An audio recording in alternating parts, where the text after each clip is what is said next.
What's going on, everybody? This is Evan the Diablo 2 enthusiast here, bringing you another gameplay commentary. This time we're going to do a combination of Pindle, and we're also going to run AT or Ancient Tunnels, which are both AT's a level 85 area, so you can find really any enemy you want in the game, etc., etc. Old news, but like I said, we are in the process of... Oops, wait a minute. Let me quickly do some inventory management before we jump into that. Got a lot of hot garbage here. We're gonna have to transmute some runes. So for now, let's just stick these in here as my... What am I doing? Ditch some potes. Sorry, I should have done this before I started the recording. All right, so a lot of different farming routes of Bliss Source you can run. Most of which people are already familiar with, but Ancient Tunnels is very popular because there's no cold immunes, and Pindle Skin is very popular because he's super easy. So I did some uncommentated Pindle runs for about an hour apiece. I like to do my Magic Find runs at increments of an hour. For whatever reason, putting a sort of beginning and end time on it helps me stay motivated to not lose my mind while doing these runs. So. One thing that's nice about running Pindle as well as AT is they're both pretty easy and pretty safe. And that is a good thing because deaths actually cost you a lot of time. They cost you experience, of course, as part of the gameplay mechanics, gold, etc. There it is. I have to drop safety TP in case I die, which hasn't happened yet, but my light resistance is hot garbage along with the rest of my resistances, so I actually could die down here. Particularly trying to commentate while I play, which is more distracting than I think people realize. Human beings are not actually very good at multitasking. People that say they are, maybe they're just better than everybody else, but it'd be tough to convince that they're actually good at it. So, we've been an hour together here, and it's unlikely that, as Diablo 2 is a game of repetition, that there's going to be a lot of a really amazing commentary related to the actual gameplay going on here. But one thing I will talk a little... Ooh, I missed one. And we'll talk a little bit about here is... I actually don't know what a set Ogre Maul is. Oh, IT Crusher, 2 sockets. I'm not sure what the stat spread is on this, but... I can't. It's in here. Oh, I was gonna upgrade that. Alright, we'll have to stash that after. That's pretty exciting, actually. First run, getting a drop. I'm not sure if it's all that valuable, but I am glad that we got something, if nothing else. Plus, I would like to get all of IK set, with the armor, I believe, being the rarest part. So, like I said, we have not found this challenging piece. So, to talk about some things here, my triumphant return to D2. I played this back in 2000 when it came out, like a lot of the D2 resurrected player base. And coming back, it's interesting. So, I had a very kind of strange transition when I started playing this bad boy. I was like, you know, I'm not sure how I ever liked this game, but I kind of kept playing, especially because I had some friends that wanted to try it for the first time. The more I played it, the more I started to like it. But I'm not necessarily convinced that there isn't some sort of, like, nostalgia lenses that are still definitely keeping me interested in a game that I probably wouldn't necessarily follow hardcore if I didn't play it in the past. Because it's just... It's weird, right? Because the gameplay patterns, while fun in their own right, to me is something of like a pyramid scheme. You know, you are going to spend a lot of time playing Diablo 2 to accomplish essentially nothing. Because this game has no diminishing return system as it relates to Magic Find, or reverse diminishing returns rather, where, you know, I've run Pindle 1,000 times and I haven't had a single good drop. You know, I'm going to get Mercy rolled here and there's guaranteed to be a drop. But that's obviously not how statistics on RNG works, right?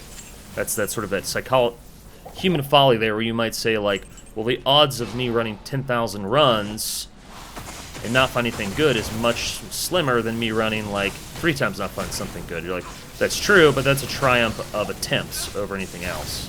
Statistically speaking, every Pindle run is another Pindle run.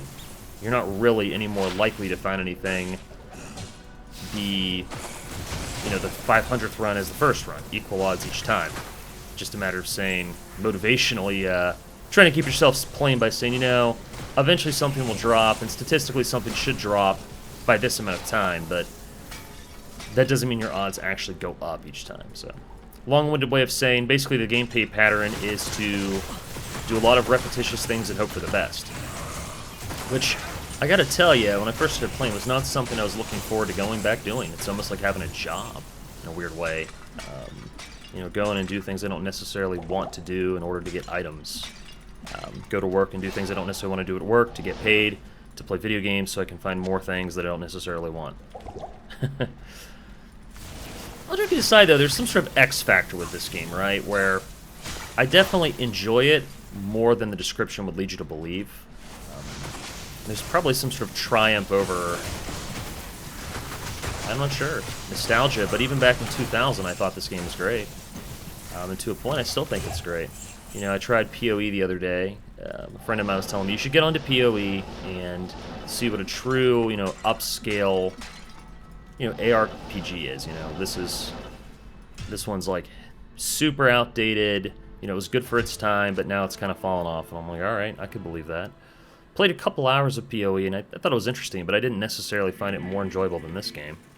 Maybe less so, because I think that the fundamental gameplay pattern didn't really change that much from what I could see. And this one at least have the nostalgia to relive my childhood a little bit, so not sure what the answer is. Oh my god, makes me so nervous to put things with socketables, you know, in the stash. There's recipes to de-socket if you accidentally stick a socketable in something, obviously, but that doesn't mean I have done that. Alright, let's start with Pindle, because it doesn't really matter the order you do it, but I like to start with Pindle. Whoa, it was clearly moving while I was loading there. Could this be a trap? So for me, the big thing is my magic fighting gear pretty much sucks. It's starting to come together, though. It feels like that's how magic fighting kind of is. You know, you get some budget options, which I'll show you what I've been using here at the end of the video, so I can actually show you my equipment. Whoa. But at this point, it is coming together a little bit, except I'm so squishy, because my resistances are awful. I'm a sorceress, so I'm already squishy. You know, I don't have nearly the items to possibly build an E-Shield source or something that's very difficult to actually bring down. This is very much Glass Cannon Blizzard build, which at this point I feel like pretty much everybody is essentially playing a Blizzard source. Bonus points for the Frozen Orbers who are also like running Firewall or Fire Blast or whatever to deal with their cold immunes. My strategy for cold immunes, like all Blizz sources that don't have Infinity, is basically just peace out, right? Of course, even if you have Infinity, you actually cannot break a lot of cold immunes as a cold source, so sometimes they are just truly beyond your reach. Oof, this is not a good tunnel search. Ancient tunnel search. I'm not finding the entrance. Oh, that's right by the thing. To be fair, there's no way I could have known that. I always break these because I've gotten more runes breaking pots than I have downing monsters, as humorous as it is. So, not sure what the odds are on random pots, but nevertheless, you will never convince me not to break these. That's Facebook Messenger texts. Let me quickly turn down my notifications because that was super loud. Alright. I think it's one of the values about uploading a video like this is there's a lot of value when you make a production about, you know, what was the production quality of what you put out. Was there some interesting discussion topics? Did you go through basically how things work? Did you talk about something other than the gameplay? Did you talk about life? The reason I bring that up is when I think about recommending or not recommending D2 to other people, this concept of, like, do you enjoy repetition is really very important because, you know, if you watch a supercut of, you know, I've seen a lot of really neat content that's like, you know, one, for example, would be the Human Bot Project, right? I did 1,000 rounds in AT, here's what I found. And that's cool, but it's like a supercut, right? It shows you specifically the drops that were good or exciting, cool stuff I found. any sort of rare item, even if it's not marketable or worth using, etc. And that's a great way to edit down long content like this, but it doesn't really capture how the experience actually is, where in reality, you're going to spend most of your time basically finding no items. Oh my lord, is that a cold immune light guy? I hope not. Okay. At this point in my Magic Finding Sorceress career, dude, this is a really slow run. The other thing when doing these things is efficiency is huge. The faster you make the run, the more running faster is often more important than having more magic find, for example. And this is not a good AT clear speed. This is slow. Clearing quickly is very important, but I don't. Back in 2000, I didn't know AT was a thing. I pretty much ran Mephisto and Pindle and got, good drops by doing it. But, that said, we've got more magic find on the swaps. To a point, we've already got our blizzards down. Might as well swap over and see if we can get better drops on the super rares here. Considering my AT is so slow, this is not a fast AT at all. There's probably an argument for I should just stick to Pindle or run Mephisto or something like that, where I could probably get my times down, but I don't like running Mephisto right now because I'm probably going to take up random deaths from Stygian Dolls, and that really bugs me. But also I will probably suffer even against Mephisto a little bit because unless I moat trick him, it's not going to work out because I have no light resist and very little cold resist. Yeah, I have actually no resistance to anything. I broke even on poison at best, so like I said, decent magic find, but not good survivability, not good plus skills. It's amazing when you played this game back in 2000, towards the end of the game's life cycle, and I remember the end of the game's life cycle for me, because people kept playing Diablo 2, never stopped, which is probably the type of game you want to remaster. But regrettably, I kind of remember it like, when I had at least one of every rune word. I had my Chains of Honor, I had my 6 or 7 SOJs across different characters that I wasn't using for currency, I was just equipping, etc. The reason that really matters, though, is back then there was a lot more duping than there is now, at least so far. I don't want that. Clean up the old inventory. Trash. Trash. Alright, we're done here. Magic Cryptic Axe. I wish that had been ethereal or unique. So back when you had all your stuff unlocked, right? I have all my items I need. At that point I remember running around like basically like the Super Saiyan, nothing would mess with me. Could run pretty much anything I wanted that wasn't immune to whatever my particular element was, and sometimes I could even if it was. And so now coming back, it's amazing to realize just how limited you initially are in like Hell mode, where it's much more important to play slow, to play careful. At least for me, and I know a lot of other players. I'm assuredly not the best player around, but I'm also not awful.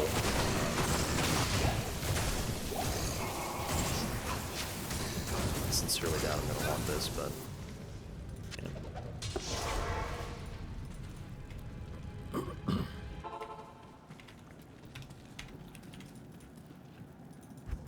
Alright, off to Lost City we go.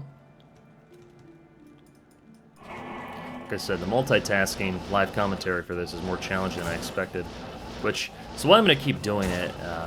Practice makes perfect, right? Whiplash Tunnel, I apologize to the musicians in the room. But a piece of this is, back then, it was a lot easier to get items, and I'm positive that's just not, rose-colored glasses. This is a new life cycle, and unless you were a D2 JSP guy, you had to start from scratch. And the reason I mention that at all is because with more rampant duping and a longer life cycle in the game, there's just more items of value in the economy other than rune words. You know, when I was playing Diablo 2 back in, version 09, which is when I started, by the way, I never played in 08. Which I actually love version 09 for Diablo 2. I still maintain it was and always has been better than version 10, but that's definitely just my opinion. Oh, there it is. There was already a ton of these like staple items in the economy, like Shakos, Oculuses. So those things were all very affordable. Rampant duping of Stone of Jordan and other currency items, staple items, rare caster amulets, things that are very, very hard to come across in the game's natural drop table. I mean, most items are actually fairly difficult to come across in the game's normal drop table, which very much creates this like scavenge as you go mindset, except for with, as I said previously, the rampant duping, coupled with the game just being so old with so many players feeding items into the economy. Let it be said, it was much, much easier to get geared. Even when ladder resets happened and, you had, a fresh start for everybody, there was still duping that helped bring the prices down a lot of things. Now with what I perceive to be less duping going on, because I'm sure there's still some, there's always someone who finds a way, but with it not being widespread, stuff's very, very expensive. If you told me back in Diablo 09 and 2000. It could take you an Ist rune to get a Shako if you're lucky. A Shako might theoretically be worth more than an Ist at this point. That would be just inconceivable, because of the rarity of an Ist versus the rarity of a Shako. It just wouldn't happen, considering at the time everyone was obsessed with min-maxing their build because of the readily available mass common items, right?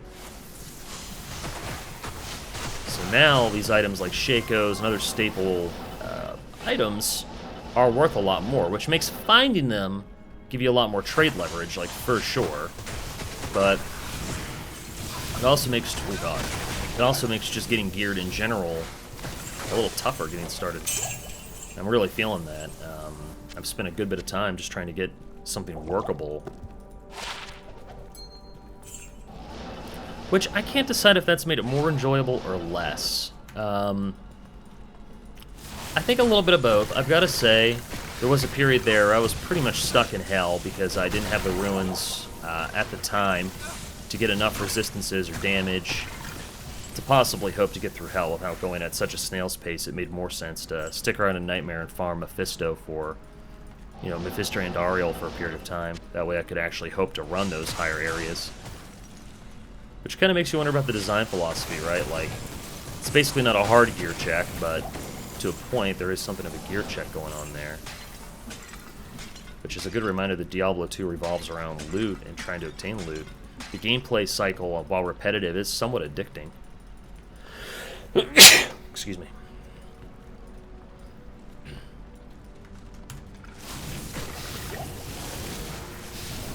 Which also kind of makes an interesting piece if you want to create content for this game. So if you're not running a team, right, you're just you yourself, another average Joe making a YouTube video, kind of like me, or, ideally probably a little bit better than me. You've got to face this reality of this is not a new game, right? Diablo 2 is very old. This is a remaster, so most of the content has been explored, has been found. And making a lot of, like, interesting, quote-unquote, novelty builds requires, once again, a lot of money, in-game currency, or willing to spend real-life cash, of course, to buy items directly, in violation of the Blizzard Terms of Service Agreement, which I am not, because, frankly, if you're buying items on Diablo 2, what's the point? This game has no real in-game content, in my opinion. I mean, the in-game content is finding better items. Once your items are good enough to get you through, Baal, or to kill Ubers, you're pretty much... Whoa. It's cold again. Alright. Cool.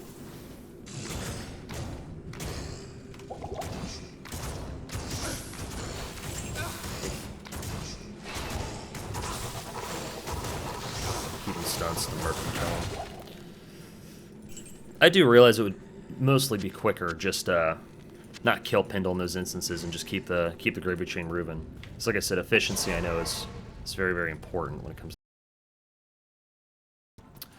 part of it is keeping yourself willing to play. Because once again, it is a grind, and you're really leaning into that if you're playing Diablo 2. And so, if you're going to lean into that grind, you know, what does that look like? Does that look like, you know, I feel better if I can just shut off my brain and repetitively run Pindle 400,000 times in pursuit of an item. And that's it. You know, the less I have to think, the better off I will be. Completely valid way to approach your magic finding. Other people are like, the repetition is making me insane. The idea of running Pindle, the most repetitive and quickest run, over and over and over, it's indefensible. Like, there is no way I could do it. Also valid. So the question becomes, do you want to extend your loops? You know, do you want to run more areas? Do you want to run quick and easy, etc.? For me, like I said, because my AT is very slow, I would, without a doubt, be better off running other areas. But I kind of like running AT, and so that's where I choose to run now.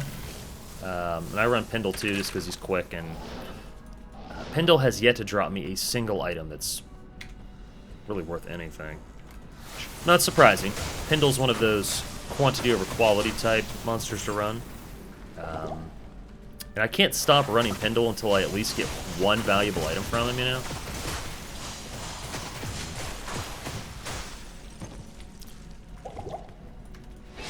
Ideally, some sort of body armor, as my armor is still pretty poor.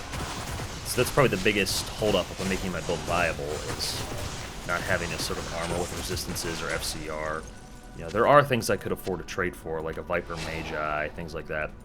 The issue with trading for some of those things, though, is the fact that, like, their drop rates are not that low. And I am strong enough to run monsters that drop those types of items. Same with just socket and armor and stuff that I could put, you know, a decent rune ward in. Just because I haven't found those things yet doesn't mean I won't find them soonish. Which, honestly, there's always an argument there. Is it just more efficient to trade now? That way you can run areas with better drops. But I'm like, you know, AT already is a great area to run. Pindle's already an old classic to run. I'm not convinced it's great, but mathematically I've been told it's pretty decent.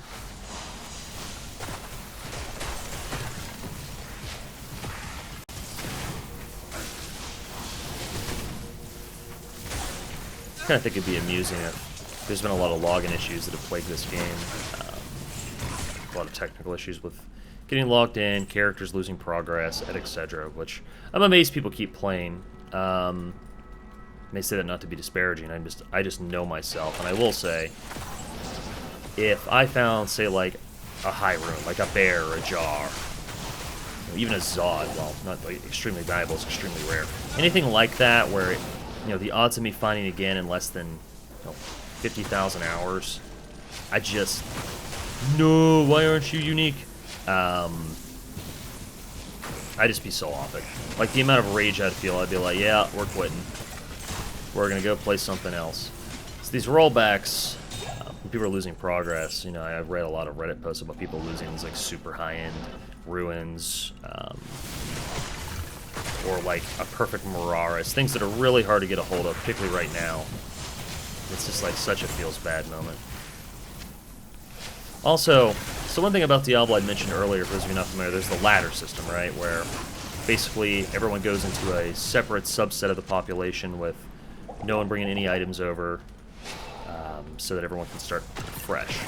Which, with the advent of D2JSP and other sites that let you store currency, like a bank, kind of takes away from that experience, because people with enough D2JSP, you know, or other out-of-game currency, they can just hop in and buy whatever they need for the ladder based on what they already have in their inventory.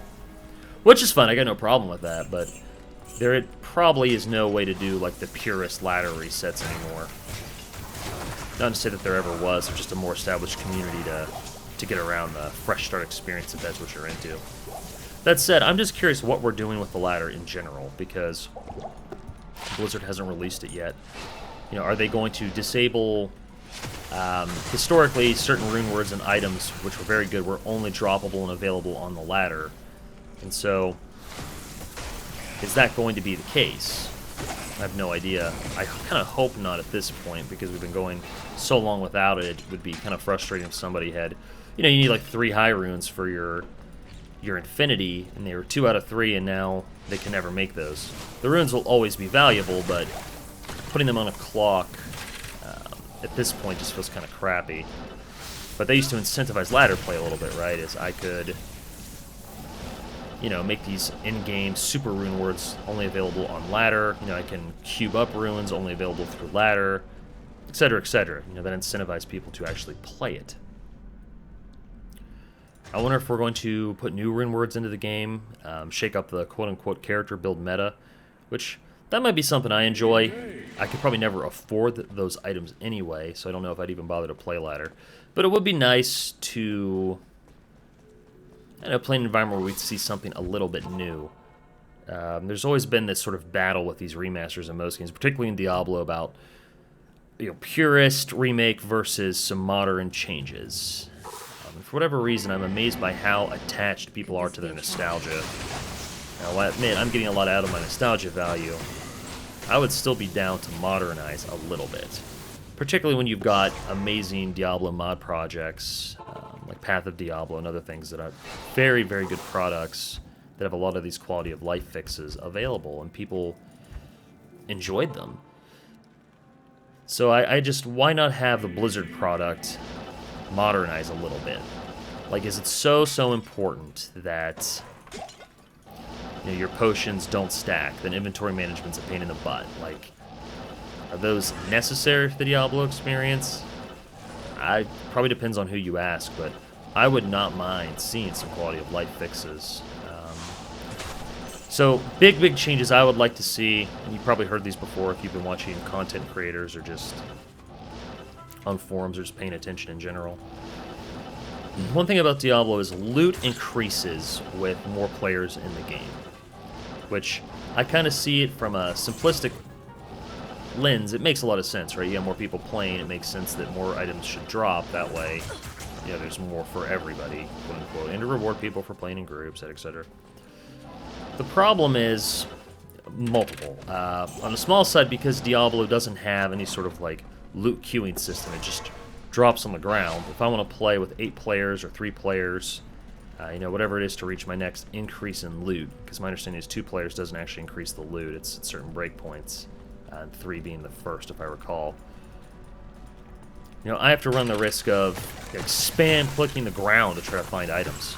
Like, I'm amazed that people are like really into that experience. Like, the items on Diablo 2 are so incredibly rare already. Your brain is gonna freaking pop off with dopamine just to see anything. So I'm not sure why there's this need to then make people rat race to click it. If everyone had their own individual loot table, you wouldn't have to spam click. You wouldn't have to stress out about who's going to get the item. Like, is that so important to the Diablo experience for folks, that there's like this unnecessary stress to get the drops to click before somebody else does? Who has the best internet connection? Who's going to use an auto script to spam click the ground when a boss dies? Who's going to keep their inventory clear enough to pick up these items? Blah, blah, blah, blah, blah, blah. Who's going to... Everyone goes at, like, right before a boss dies, it's amazing. Everybody just, like, shoves their face right up against the boss, which is often a very unsafe location. But, of course, we got to get up there, because there's no point in killing this boss except for the drops. So I'm just amazed that people want those types of gameplay patterns to stay in the game. I have Magic Find alone, because I find nothing more frustrating than somebody else picking up an item on the ground before I can. Or, if, God forbid, in one game a bunch of valuable items drop and one person manages to pick them all up. Because once again, they have a script, or they're just fast clicker, or they're on controller. My understanding is with controller you can spam pick up quicker than a mouse and keyboard. Not with more precision, but you can just pick up everything. So I would love to see a loot queue system. I know this kind of bounced around on Twitter early in the game's development cycle, earlier rather, before release, and people were like wigging out. My Diablo 2 experience is going to be ruined by quality of life changes. Spamming clicks and raging against the machine is all part of the Diablo 2 charm. That's kind of the argument. Another quality of life thing I'd like to see is I'd just like to see a larger stash. Because when the game already allows you to work around a problem, and it's just to work around it, you have to be inconvenienced, I would just rather see the quality of life fix implemented. Like, what is the value in making me create 60,000 characters for Blizzard to store on a text file on their server so that I can have, you know, mules for my perfect gem, so I can have mules for all of my rare but useless items I would just like to keep as, like, trophies. What's the point? Like, why not just let me create stash? Even buy stash with in-game currency, you know? Trade an SOJ for a stash page. You know, trade an undefined number of uniques for a new stash page. You know, any unique over eye level, you know, 80 or something. Something like that would even add value to some of these trash, like, uniques that are incredibly rare but also incredibly useless. So that's something I would like to see done as opposed to just creating, like, 50,000 characters, because people are already creating tons and tons of accounts. That's why you probably have, like, what, the most common character name presumably is going to be P-Gem or Gems or something like that for people to gem all their P-Gems for recipes and stuff.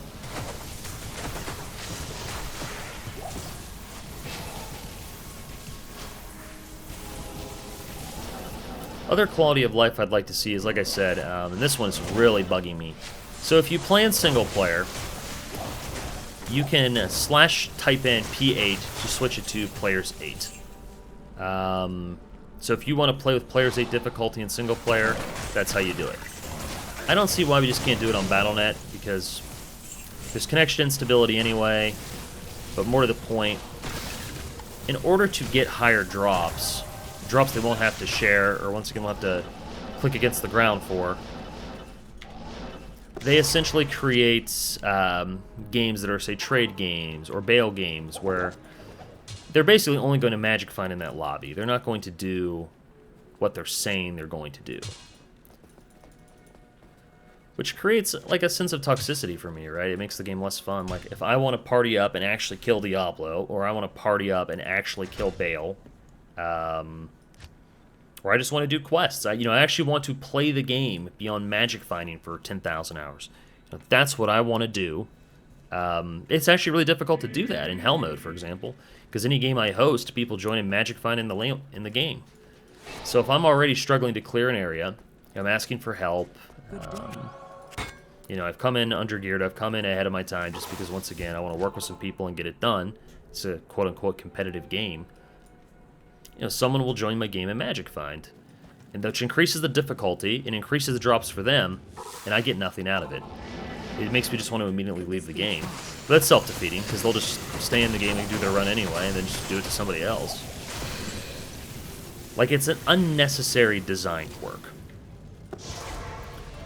Which, once again, will take us to, like, the Diablo 2 purist and apologist, which, you know, every system from the past is a good system. Or even if it's bad, you know, we're committed to playing a bad system. That's the point. Like, but why? You can have a little bit of A and a little bit of B.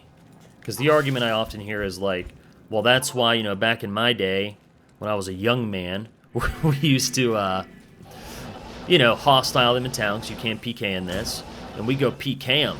You know, and that's how you should teach them. You should be getting PvP gear, you should be getting stuff to kill those players, hunt them down.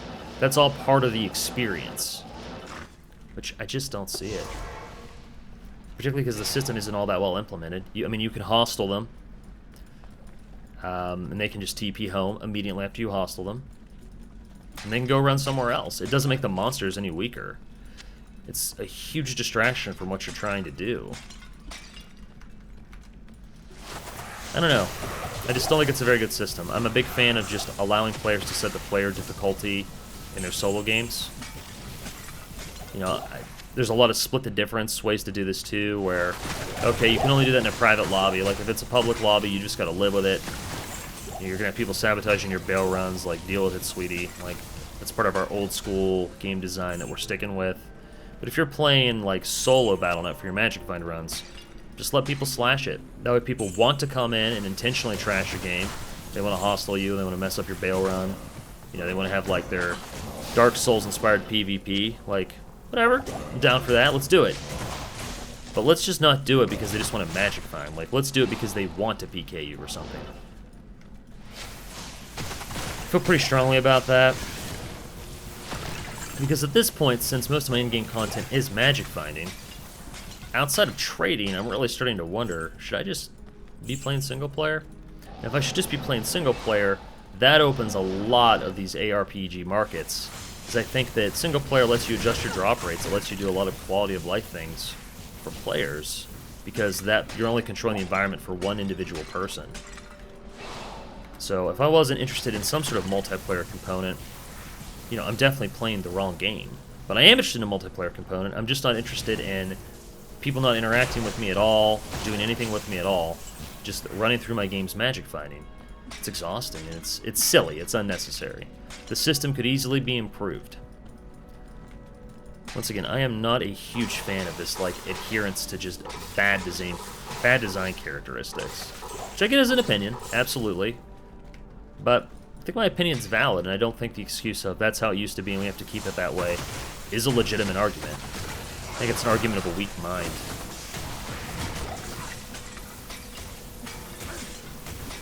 Because once again, honestly, if you really just wanted to play D2 with no quality of life changes and you just wanted to reskin, well, mods already existed for that. Now, of course, obviously, there's this argument that, like, well, maybe you should just wait for D4, etc. Maybe I should. Alright, so let's talk about my next commentary on human psychology, right? On human beings in this community. The amount of apologists for Blizzard Entertainment is absolutely amazing.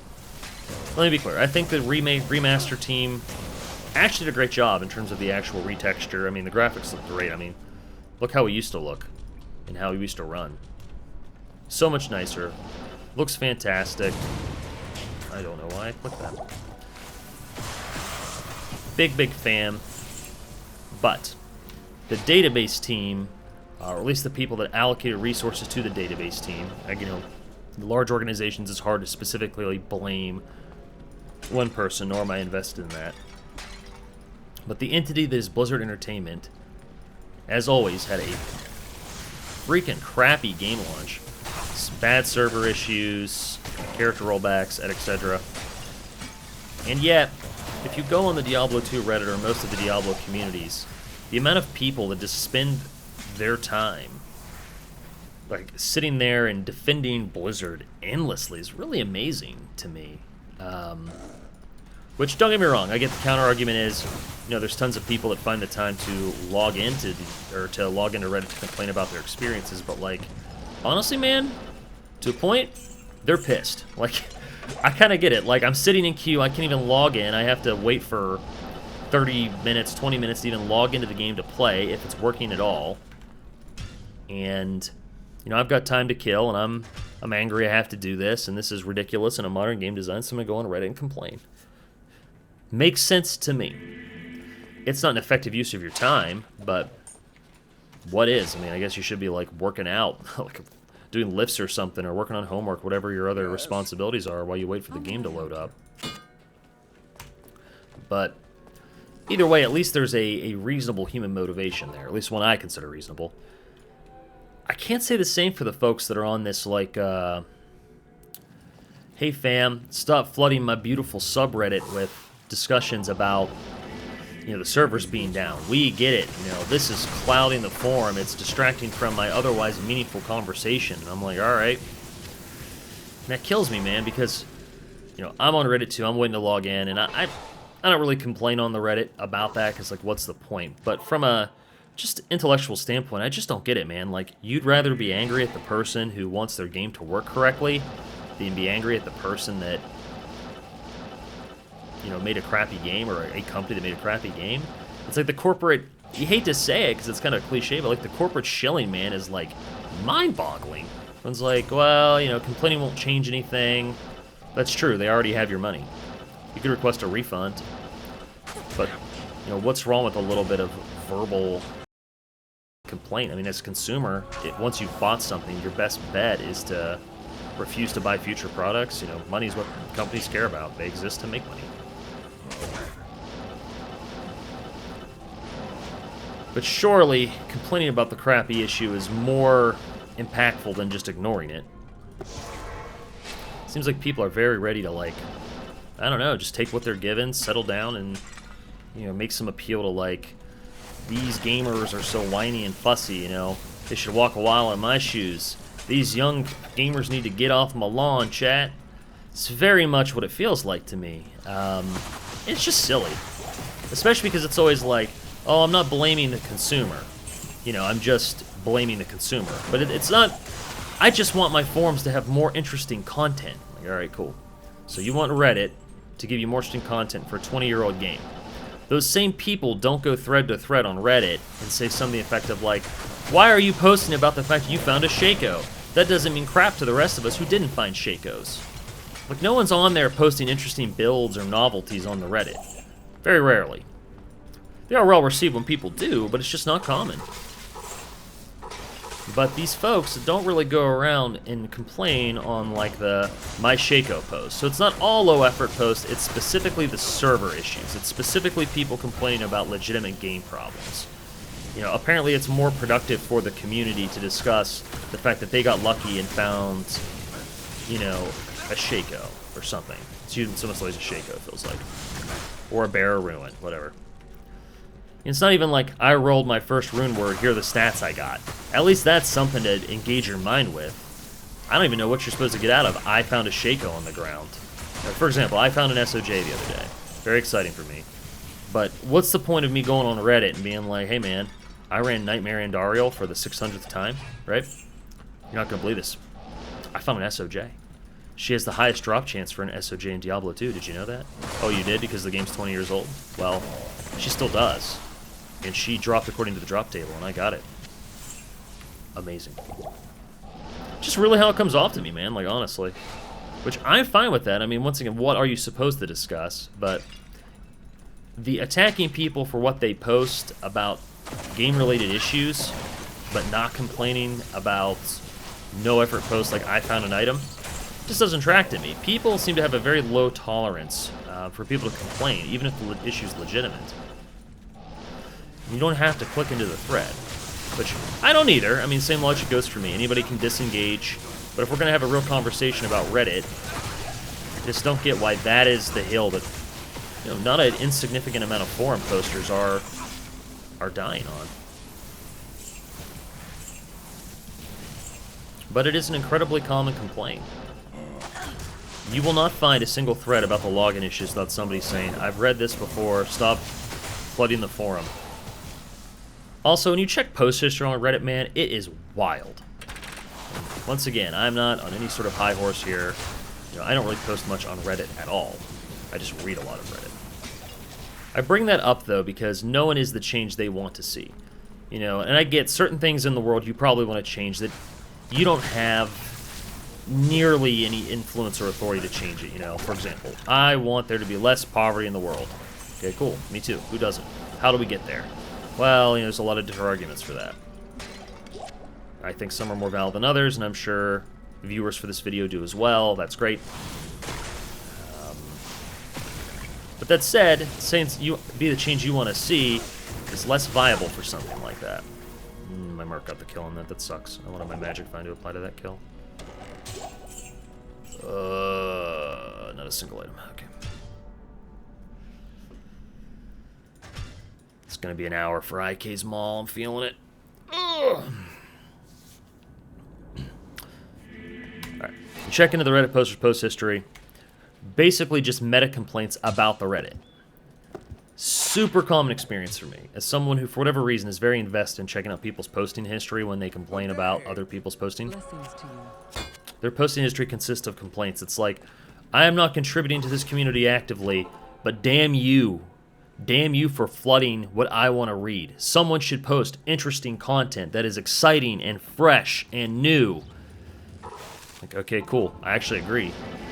So, you have the authority to do that. You can go make some whack-ass build for Hell Mode or even Nightmare or something. You can do some sort of role play. You can go through the whole game wearing Natalia's set. I mean, I don't know. You can do something and share your observations. You can talk about actually using a Merc that isn't the Act 2 Merc. You know, I used an Act 1 Merc you know, with a wind force and really tricked it out, and here's what I liked about it. I don't know. I made a YouTube video showing 100 runs. I found nothing.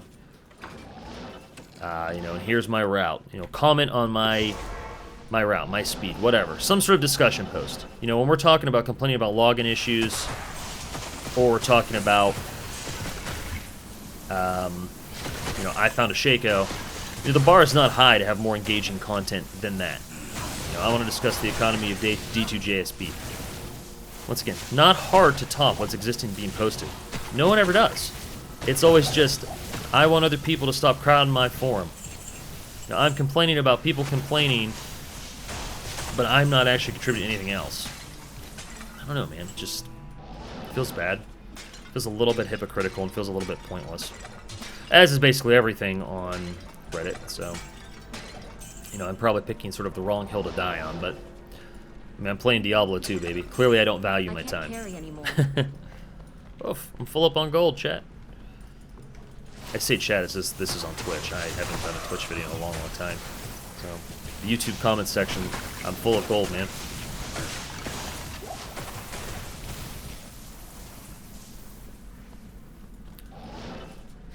That said, as always, I always ask on my videos, if anyone has something they'd like me to make on Diablo 2 that's within my power to make, I am down to make it. You know, don't ask me, for example, to make content like, show me how to find bunches of ruins. A, there's already a ton of great videos on that, no need for me to do my own. But, more to the point, spoiler alert, there is no good method. There are methods that are less bad. That's another thing, I would love to find an ARPG that finds some sort of balance between my time and still putting in a grind that makes it feel like a grind. So when you talk about other games I played for a period on this channel, trash. I am overburdened. You're still trying to pick up that gold. I always felt like Remnant from the Ashes did a pretty good job of. It took a lot of time to get all the gear in the game. It took a lot of time. Some of it, though, was skill-based, which is always a nice feeling. Like, it's not about how much time I sink in, beyond developing my own skill set.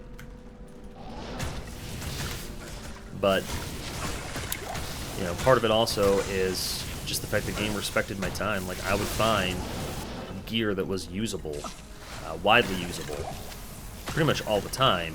I had to do some quests and stuff. You get the idea. There's some Remnant content on this channel. I would like to see ARPGs find a better balance between time and the grind, right? Which I know is always a development choice that is challenging. You know, if it's too easy, you don't really grind, and there's no reason to trade, things like that, things that people like. I don't know anybody that is like, man, that Zod chance to drop on Diablo 2, baby. It's friggin' lit. I am overburdened. I'm also a big fan of systems that have a guaranteed output for your time, even if it's bad. For example, I like mercy rules and loot systems where, or God forbid, you're buying cosmetics in Dota 2, which I most definitely have. You know, every chest you open increases the odds that you will find an item. I would love to see some sort of thing implemented in Diablo 2 that allowed for that. You know, every unique you put in, you know, brings you towards some sort of currency that you can generally exchange, or give you the ability to re-roll items. Whatever. There is a lot of different ways that you can improve upon Diablo's existing system, and I would love us to do one of them, just to make Magic Find grinding a little more rewarding. One thing I've always thought would be neat would be, so in Diablo 2 you already have loot that's incredibly rare. Incredibly rare. And even with it being as rare as it is, it's not a guaranteed, like, good stat spread. You know, you might roll, you know, 20 to 35 resist all. If you get the 20, or, you know, you get, you know, if not even the base, but you get like 24. It feels bad, man. It's like it took an item that would have been pretty good and turns it into hot garbage. You know, why? You know, the item is already so exceedingly rare. Like, I get this is based off old D&D systems, but, like, come on, man. Like, Those games are more about, the narrative than they are about the actual gameplay. This is a video This be game. a trap. So, what if, like, for example, just trying to give some value. I am overburdened. I want to... I might be full on gold here. Let me see if I can fill up one of the shared stashes. Full. I think I can put some in here. There we go. Alright. We're rich.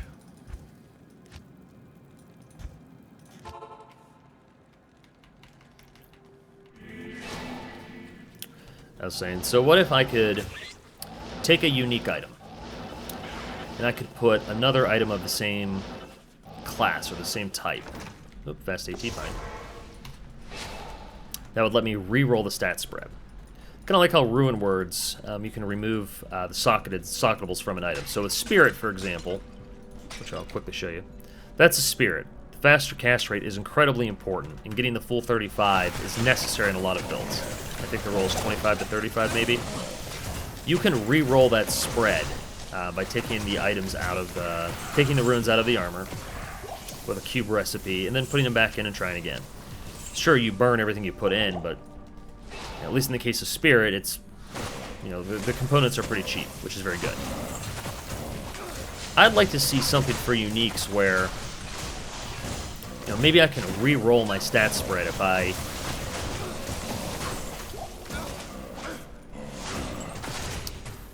sorry. I can re-roll my stat spread if I put 3 uniques of the same class. So if it's for example, just to clarify what class means, because that could be weapon type, that could be... How about same in slot? I can put... Let's say if it's an exceptional item, I can put 3 normal items, although it's... Oh my god, I almost died there. The problem is that wouldn't fit in the cube. I don't know, there are design problems here with what I'm saying. I can break down uniques into alloy reforger oil. That's a terrible name. You get the idea. I can break down uniques to form like some sort of currency that lets me reforge in the cube. That way, all these worthless uniques I find could theoretically be used to upgrade reasonable uniques. I understand loot being rare is still a big part of Diablo. So I figured it's going to have to be maybe one class difference. In Diablo 3, loot ultimately comes in normal, exceptional, and unique variants of items. So maybe I have to have exceptional uniques only. Or even item level or required character level, greater than or equal to the item I'm trying to reforge. Something like that to make more drops valuable to folks. Because some items that drop, while incredibly rare, are incredibly worthless. Even on like a self-made playthrough, the item's just not very good. It kind of bites, man. I think something like that would be fun. Because it rewards you for grinding, but at the same time still requires the grind. And it's not just, pray, baby, pray. So I've always felt like I have bad luck, so I guess I'm biased in saying I loathe the existing system. But nevertheless, it is addicting. I mean, because the odds are so bad, it forces you to play your ass off to find items, and maybe that's part of the charm. Always interesting though, because this is definitely one of those things where certain people wouldn't change a thing about the loot system, which is interesting to me because I do like it, but this whole idea of like it's one of the most well-designed, diverse systems of loot. You're like, and there is a lot of bullshit to pick up. Like that's 100% true. A lot of shinies you can stare at and get your fix, but I assure you the mass majority of these items are entirely useless to every build.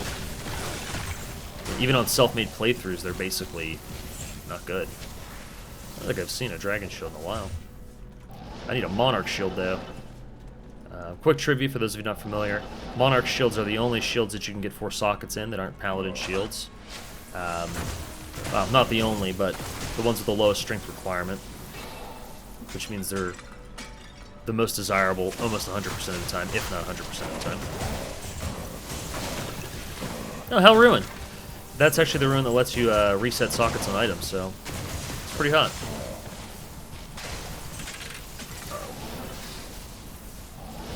Heard the trap go off in the chest, and I was like, I mean, why take the damage unless we have to? Alright. One more run. There's no way I can get this whole run done in less than 5 minutes, so this will be the last one for this particular commentary, this stream of consciousness Diablo 2 experience. You know, I guess my target audience for this is probably people that are magic finding themselves and they just want something to listen to while they play. Kind of like the Diablo 2 themed podcast. 5 resist all right. Pretty bad. And of course, as I said, I will show my... What do you mean you can't? I will show my gear for my Mercanite at the end of the run.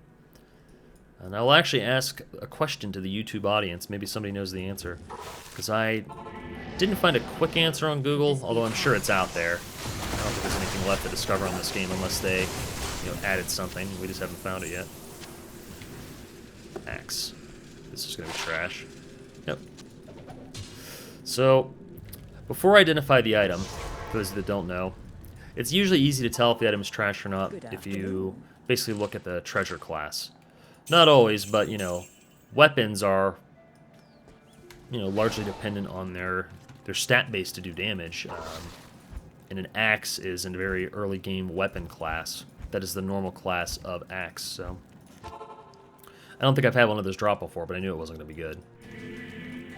And of course, eventually you just start to recognize it by name. Like, oh, you know, a plated belt dropped in green, so it's a set plated belt. Well, that's Siggins. It gets to that point where you just know all the loot that drops because you found so much trash. Because the trash is more likely to drop than the good stuff that you're like, well... Now, of course, I'm the type that still picks it up most of the time and IDs it. It's a waste of my time, but once again, it keeps me motivated. It keeps me doing the runs. Couldn't tell you why, but it just does. One thing I would like to know that I cannot for the life of me determine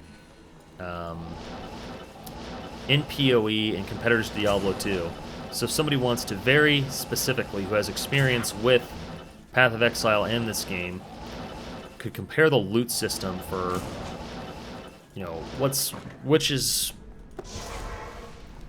is more realistic with your time? Because you understand both those games are going to require, to really get good builds, a lot of time building your character. Like, and I'm chill with that. I've got no complaints. I would like to know which is easier. Because easier is good. You know, I would like this to be easier. I don't know. I think that's... I can't remember what this is. It's like I know it's not good, but I don't remember what it is. See, I needed that to be a set lacquered plate. That would be Taurash's, and that is... I need that item more than anything else right now, is a Taurash's.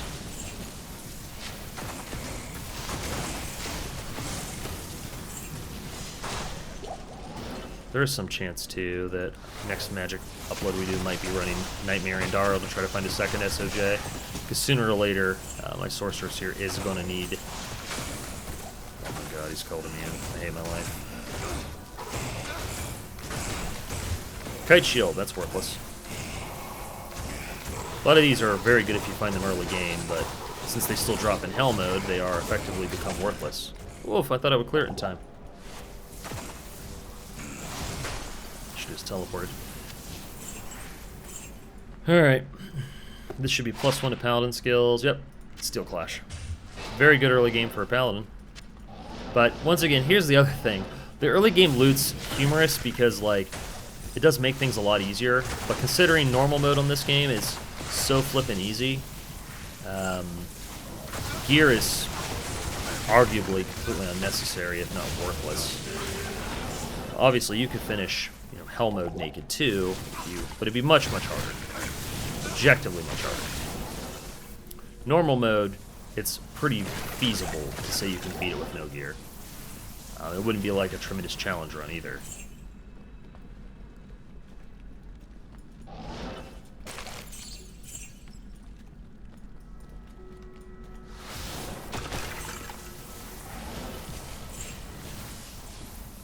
Another thing I was thinking about with Diablo and Magic Find is, like, so you can gear your character to, like,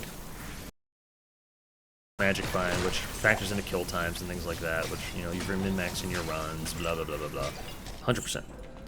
That said, the other thing I was thinking about, too, though, is it arguable that Magic Find is actually the most valuable stat in the game?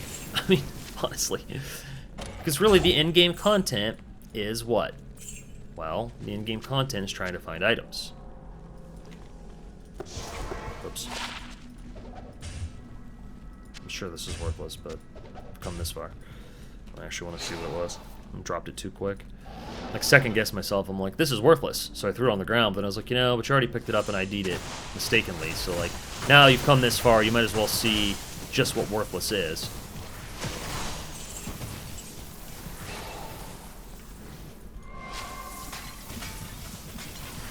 One other thing I think would improve my Diablo 2 experience, and I think about it, is if I get a couple more characters, like, basically geared up to 80 or something, I could do Magic Find runs with different character classes who often go to different zones based on their element. For example, I don't think it too likely that you're going to take a lightning source down here. You obviously could. I mean, don't get me wrong, especially if you have Infinity to break the immunities, but even then, I mean, why? There's areas that are so much better for lightning. Alright, we'll do one more run, but it'll be Nightmare, Mephisto, and Andariel, because that is kind of my tradition, is I run an hour in Hell mode, then I go run one run in Nightmare, and so far, the one runs I make in Nightmare have been better almost every time. Yes. Which, once again, that's coincidental. It's not to say everyone should go run Nightmare. I'm not saying that. But I am saying, for me, that is often the case, which I find rather humorous. One thing I would like to do for my YouTube channel, if I could get the gear to do it, like, moderately well. So I think a neat little supercut would be, you get gear that is considered, like, geared but not good. Like, you know, I have basic Magic Find gear, I have basic mobility items, you know, I'm level 80-ish, and then show each area in the game. Not necessarily each class, because that would just take too long. But if you show each area... Okay, good. Andariel did not buck the odds. This is all going to be hot garbage. Not even a flawless skull, or a skull, it's a flawed skull. Trash, man. Also, man, it's been my perception that since I started playing Diablo 2 again, my drops have not been super good. Other than the SOJ, I don't think I've had anything of value actually drop from a mob. I've done some good trading. When I say good, I mean, like, fair trading. I haven't, like, straight scammed anybody or anything.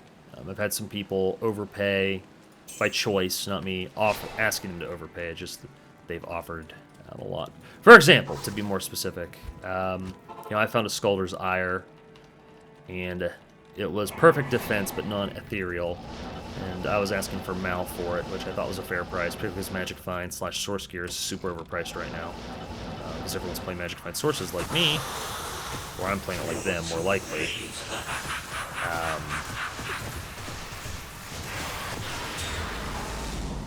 This is worthless. Someone gave me an Ist Ruin, which was definitely more than it was worth. Not close, in my opinion. But at least they were choosing to do so. I didn't ask for that. Once again, back when I played this in 2000, I wouldn't say it was... So I never run true scams, right, where you drop your item on the ground and I'll give you better ones. I've never done that to somebody, and it's just not part of my... Not part of my identity as a gamer. For whatever reason, I'm not a big fan of scamming video games. I don't think it's nearly the same as stealing in real life. I don't think it's indicative of you being a thief in real life. Like, yeah, I don't see it like that. But I would say that that's not something I do. However, I was a big believer back then of, well, buyer beware. It's your job to know the value of your stuff, and if I successfully get you to trade it for too little, that's on you. And I definitely had some really, really, like, intentionally abusive trades. For example, quick story. the rarest item in Diablo 2, aside from some sort of like super modded thing. The rarest unique, if you will, is called Tyrael's Might. And so there's also an item called Templar's Might.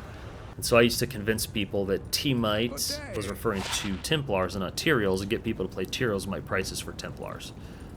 What do you need? Not entirely an honest way to do business, clearly. Hey, 3%. Very low, but let's be real. We're going to run it. Alright, so that is the haul for this time. It is real bad today. What do you need? Another hour invested, nothing found. Let me show you what I have. So, Talrosh's lidless, Talrosh's mask. We have terrible armor. This desperately needs upgraded. This was great when I built it in normal mode. Need an amulet desperately. Shield's great. Perfect. We have our in-game shield. Need a pair of boots desperately. I've got better rings. This is for Magic Find. I've got an SOJ and Raven Frost and junk, so these are fine. Tal's belt. Low chances. Charm-wise, you know, we have nothing second modded, nothing GG. This is all just like stuff I found that I'm running. I'm actually going to stash that. On the weapon swap, we have Alibaba and Rhyme. In the stash to help out with stuff, we've got stuff we actually would wear to improve our game performances. Right now, you can always run this because our lightning resistance is so bad. Could swap over to these boots to actually get some lightning defense, which is way more valuable than this random replenish life. We got a Magic Find mask we can be putting on to Magic Find. We've got some frost burns. You know, theoretically, you could switch out the builds considerably, take off the Tal's bonuses, and go in for Spirit and Spirit Swords, 34% Spirit, etc. A lot of different things we can do, but as you can see, we are far from equipped correctly. Can also switch out for like some of these rings. I'm not going to say they're necessarily good, but they are better. You know, I can't remember the recipe off the top of my head to cube up, to add sockets. I might add sockets to that flail. If I can get 4 sockets on, I can probably trade it for like a low ruin. Which at this point in my career might actually be a good investment of my time. Depends how many sockets it rolls, but it's not a super large investment to do that. Also need to cube some of these to make room, so I don't want to store more than what's there. Alright everybody, I appreciate you watching. I hope to see you on the next video. We'll definitely do more of these. Thank you everyone, and take care.